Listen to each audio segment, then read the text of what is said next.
they were drawn in 1874, but versions of these dusty German woodcuts still hold our imagination in the 21st century.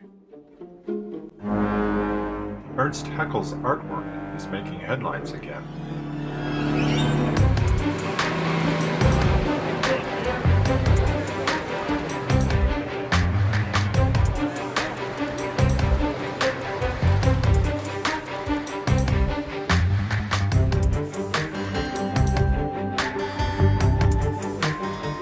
Haeckel's drawings have entered into the most impenetrable and permanent of all quasi-scientific literatures, standard student textbooks of biology. Some of us grew up with textbooks that relied on Haeckel's embryos as some of the strongest anatomical evidence supporting evolution. Gould claimed that he'd been informed of at least 50 recent biology texts which used the drawings uncritically.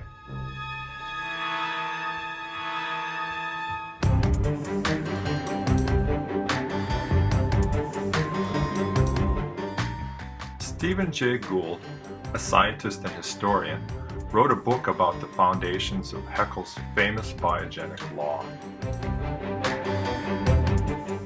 Ontogeny recapitulates phylogeny.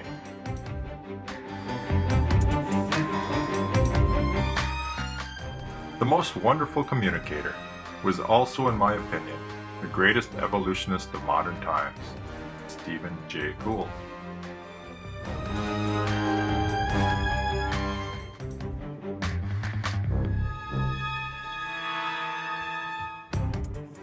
Haeckel's comprehensible, if not always accurate books, exerted more influence than the works of any other scientist, including Darwin and Huxley, by Huxley's own frank admission, in convincing people throughout the world about the validity of evolution. Gould trusted experts to see through the inaccuracies in Haeckel, since they had recognized his fudgings right from the start. However, it is for the non-experts that Haeckel's improved illustrations, masquerading as accurate drawings, spell much more trouble. Gould feared that generations of students exposed to these recycled drawings might feel they had been conned.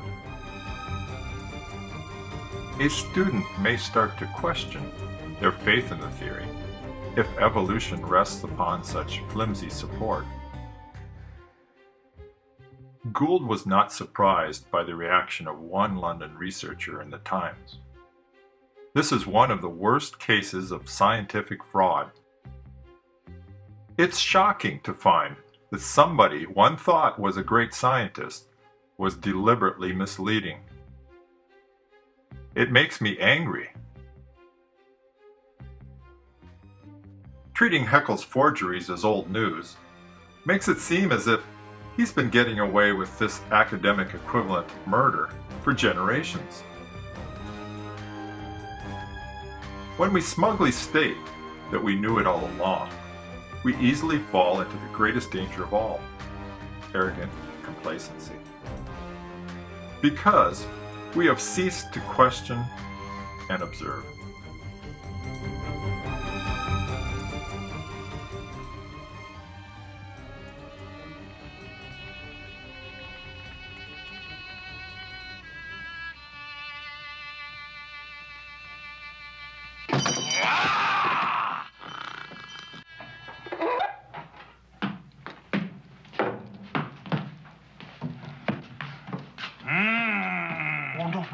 Don't speak. Don't speak. Don't say a word.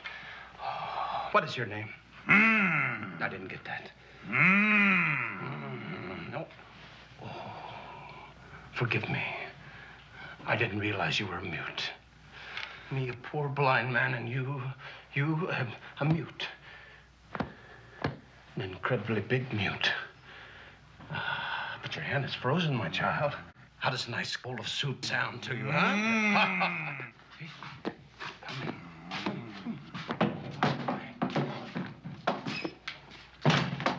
Are you ready for your soup? Hold out your bowl, then.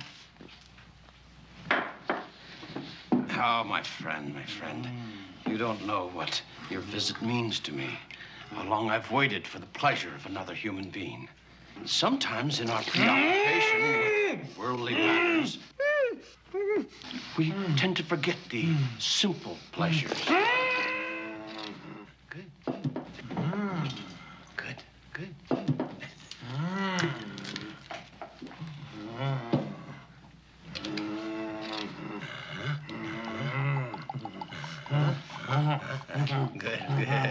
Yes, a toast to, yes, long friendship.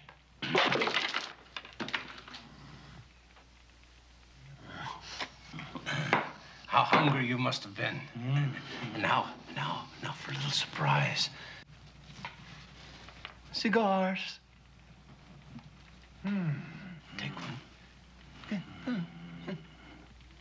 Do you have your cigar? Let me see. All right. Now. Just hold it right there. Now. Don't inhale until the tip glows.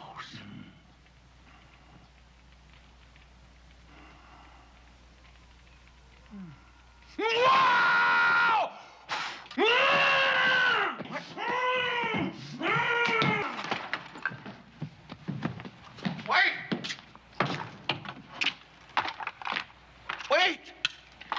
Where are you going? I was going to make espresso. Let us question and observe what we can about Haeckel's artwork. Was Haeckel's work deliberately misleading, masquerading as accurate drawings? Gould claimed that the flap over Haeckel's doctored drawings should leave us feeling ashamed. We should feel sheepish. There have been at least 3 reactions to this flap. Citing inaccuracies, some people argue that Haeckel's woodcuts should not be included as evidence in textbooks. Miss Leo. So, Dr. Schaefersman, the 2 books that currently are using Haeckel's embryos drawings, the original from the 1800s, you would recommend that those 2 that are using those Haeckel's embryos drawings, that portion be removed or considered an error? Yes, I would recommend they be changed. Okay. Most biology textbooks have changed them over Correct. the past years, and they've substituted photographs or drawings from photographs. For some reason, these 3 publishers, actually, there were 3, decided to use the original figures, and they're inaccurate, and they shouldn't be used. Okay, thank you. Some people agree that the drawings are inaccurate, but still fine for textbooks. This is a famous diagram. This is Ernst Haeckel's, and what it shows is these are different species with the labels cut off down here, I'm sorry to say. Anyway, this is the Pharyngula stage here, and as Ernst Haeckel drew them, they're all very similar. I'll tell you right now, he tended to exaggerate the similarity. Now, this diagram is frequently criticized, and this is completely wrong. This diagram is an honest illustration of the developmental stages. That one wasn't faked. There were no complaints about this. His contemporaries had no objection to those. It's clear that Haeckel may have fudged his drawings somewhat to look more like his ideal than they actually are. Now, does that actually take away from what we know about the relationship of embryology to evolution? Not a bit. It is a minor footnote in the history of science, and actually it's been known for 10 or 15 years that Haeckel's embryos are not to be relied upon. The reason why the diagrams are reproduced is because they're easily available. There's no copyright on them. It's an easy way to illustrate a point. And I would argue that the basic point that's being illustrated by those drawings is still accurate. Some people deny that many school textbooks have used Haeckel's drawings. What Haeckel did with his drawings is that he ignored this huge difference at the top. Right. And then he misdraws them so that they really do look. He's 120 years ago. It's far in the past. It's not. There's no relevance to what's taught today in embryology courses. Well, and the biology textbooks, that's what you find. No, you don't find. There's no trace of, other than a mention that Haeckel once upon a time came up with this fixed idea of ontogeny recapitulating. Well, that's phylogeny. what Wells' work was to review biology textbooks. Right. And he found repeated use of these images. What is it about a German professor's artwork that energizes people to write books about it, testify at state school board hearings about it, go abroad to give a lecture on it, or highlight it in their documentary?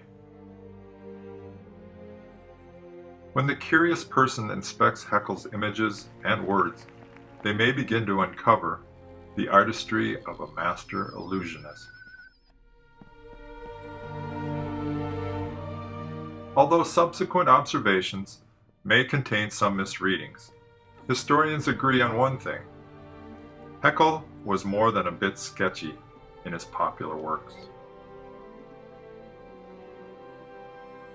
The more closely one examines Haeckel, the more tricks are revealed.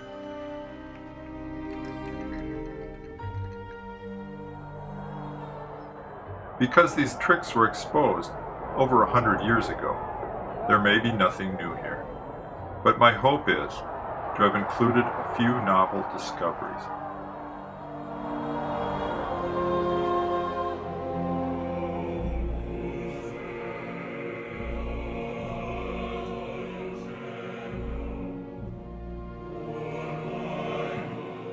Science means nothing if it isn't grounded in truth. This is why scientific fraud is held up as unforgivable. It seems people can commit plagiarism in other disciplines and get a slap on the wrist. But in science, to be caught fabricating data is to have lost all meaning to the profession and to be banished for the rest of time.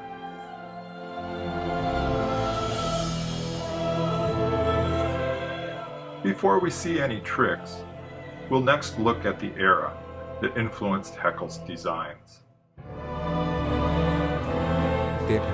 The gist of Darwin's theory is this simple idea, that the struggle for existence in nature evolves new species without design, just as the will of man produces new varieties in cultivation with design.